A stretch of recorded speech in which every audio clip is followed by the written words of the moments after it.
কি বাবা তুমি এখানে? খেলেন? ইয়েতে কি আছে? নাড়ু মা আপনার জন্য বানিয়ে দিয়েছে। আপনি তো অনেক দূরে যাবেন, রাস্তায় খেতে পেলে খাবেন। ঠিক আছে। মানিকপুরের প্রত্যেকটা মানুষকে বলছি 1 ঘন্টার মধ্যে পুরো গ্রাম আমার খালি চাই। এখানকার প্রত্যেকটা বাড়ি ঘর ভেঙে আমি আমার ফ্যাক্টরি বানাবো। এই বাড়ি ভাঙে ফকটিয়া পেয়েছি না, তোকে এর আগে মানা করেছিল, আবার এসছি। এ কি বলছেন মডেল সাহেব? আপনি তো আসার সুযোগ করে দিয়েছেন।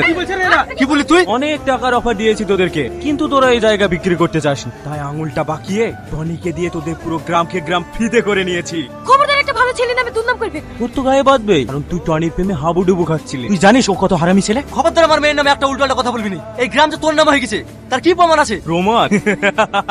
এই দেখ প্রমাণ। দেখি কাগজ, এ তো টনিকে দিয়েছিলাম সেই টিপ ছাপ। পারলি তোরা বাপ মেয়ে মিলে গ্রামবাসীকে পথে বসাতে? কাকা আপনার কথা ভুল হচ্ছে, আমরা এরকম কিছু করিনি। চুপ বেঈমান বিশ্বাসঘাতক, কিসের এত পীড়িতরে লজ্জা করে না? আর তুই কেমন বাপ, নিজের মেয়েকে একটা অজানা ছেলের পিছনে লেলিয়ে দিতে লজ্জা করে না? আমাদেরকে নিঃস্ব করতে কত টাকা খেয়েছিস? এখন কাঁদছিস কেন? এখন কাঁদছিস কেন? নিজের স্বার্থে এই গ্রামটাকে বিক্রি করে দিয়েছিস, এখন কাঁদতে লজ্জা লাগছে না? এই এদের এই মা মেয়েকে গ্রাম থেকে বের করে দে। এই থামো, ওর মায়ের কোনো দোষ নেই, ওর মাকে ছেড়ে দাও। ওই শয়তান মেয়েকে গ্রাম থেকে বের করে দাও। আমি যাবে না, ওকে নিয়ে যেও না। এত রাতে কে রে? কি ব্যাপার? সালমাকে দেখতে পাচ্ছি কেন? এটা কি আজ বেশি হয়ে গেছে নাকি? চোখে ভুল দেখছি। ভুল না, ঠিকই দেখছিস তুই। সালমা তুমি এখানে?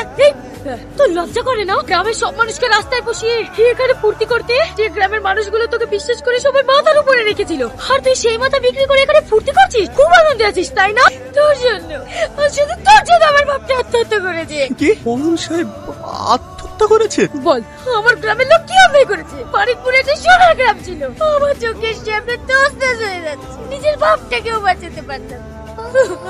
দেখো সালমা, হ্যাঁ আমি অন্যায় করেছি, অনেক ভুল করেছি, কিন্তু বিশ্বাস করো আমি এটা কখনোই ভাবিনি যে আমার জন্য তোমার বাবা মারা যাবে। তোমার বাবার জন্য আমারও ভীষণ কষ্ট হচ্ছে। তোর আবার কিসের কষ্ট? তুই তো খুব আনন্দে আছিস, কিন্তু তোর এই প্রতারণার কারণে শুধু আমার বাপ না, আমার বাপের মধ্যে এখনো অনেক মানুষ মরতে পারে।